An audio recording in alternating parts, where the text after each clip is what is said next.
Voting, yes. I think that the results of the 2015 elections clearly show that elections now matter in Nigeria. Electronic voting perhaps can enhance the process, but remember we just had elections in Kenya that were annulled because the server was proved to have been tampered with. So technology may not be the all-in-all solution. I'm sure technology can help, but that is not the problem. Elections do matter in Nigeria. Even the semi-analog elections we had in 2015 were credible. The problem is those that we elect. Elections are like a beauty contest. The prettiest woman or the prettiest girl is not usually Miss World because she is probably in somebody's house as a wife. It is those that offer themselves that form the population that you choose from. So yes, she's Miss England or Miss Nigeria will probably be a very beautiful woman, but she's not the most beautiful woman in England or Nigeria. She's just perhaps the most beautiful woman out of the 20 that put themselves forward. So unless you improve the quality of those that put themselves forward, whether elections matter or not, will not result to better outcomes. This is my point. This is my appeal to Nigerians, particularly those in diaspora, to get off criticizing online and come back and be engaged in the political process. Your criticisms count for nothing. It is actual involvement, getting your hands dirty at shaping how political parties select candidates that will make Nigeria better. Not just the election itself. The election is just one. And we are past that stage. I think JEGA's reforms have already ensured that elections in Nigeria are likely to continue to be free, fair, and credible. We can put more technology into it, but the key issue is who do we vote for? And what is the quality of the persons that we can vote for? I think that's where we need to focus our attention. How to make youth to be engaged? We try to get the youths engaged. But what we find is that youths come into the political process with a sense of entitlement. Nobody gives you power. You have to get involved and fight and negotiate for it.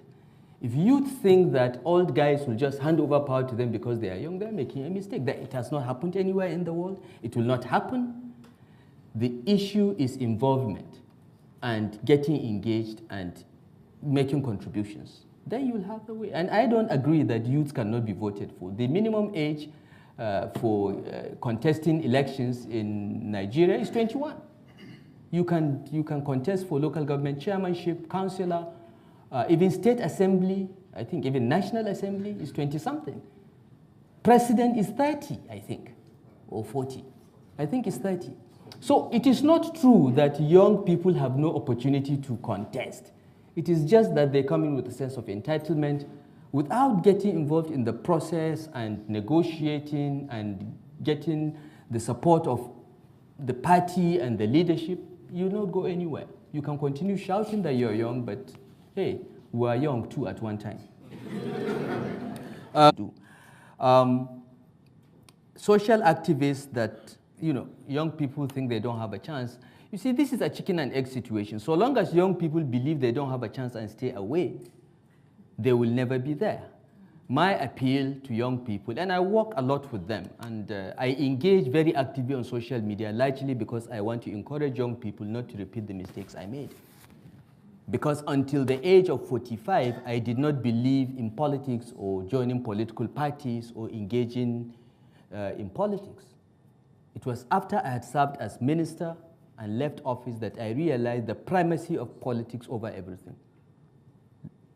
I say this again and again to all the young people I talk to.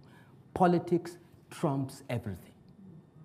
You can go and do your NGO, be social activists and so on. You will never change the world unless you are Bill Gates with tons of money. All right? The way to change your environment is to participate in the political process. And you cannot do so without getting your hands dirty. You'll be disappointed. You'll be frustrated. But it is your country, it is your future. I am 57 years old. Maybe I have 2 more decades to live. Maybe 3 if I live very long. My family, doesn't last long. Okay? But those of you that are in your 20s and 30s, in an age when medical technology is improving every day, some of you may live to be 100. You have 70 years of your life ahead of you. If you don't get involved now to change the future and shape it, will leave behind to you a nation that you don't like. The best example is here in the UK, Brexit. If the young people had come out in the numbers that they needed to vote for their future, maybe the Brexit outcome would have been different. And this is a warning to young people across the world, particularly in Nigeria. You are 80% of the population. Since the moment, get involved. It won't be easy. It will not be easy, but you don't have a choice. And you can be social activists, you can do all this, but at the end of the day, you must get involved in the political process at one level or another if you want to change and shape your future. There is no alternative. The platforms exist. There are no barriers to joining. The platforms exist, but they need to come in without any sense of entitlement and be ready to serve and work hard and be frustrated. But in the end, they will prevail because they have the numbers, they have the brains, they have the access to the technology. Many of us cannot switch on a PC. We are on our way out, but you have to come in to push us out, and you must.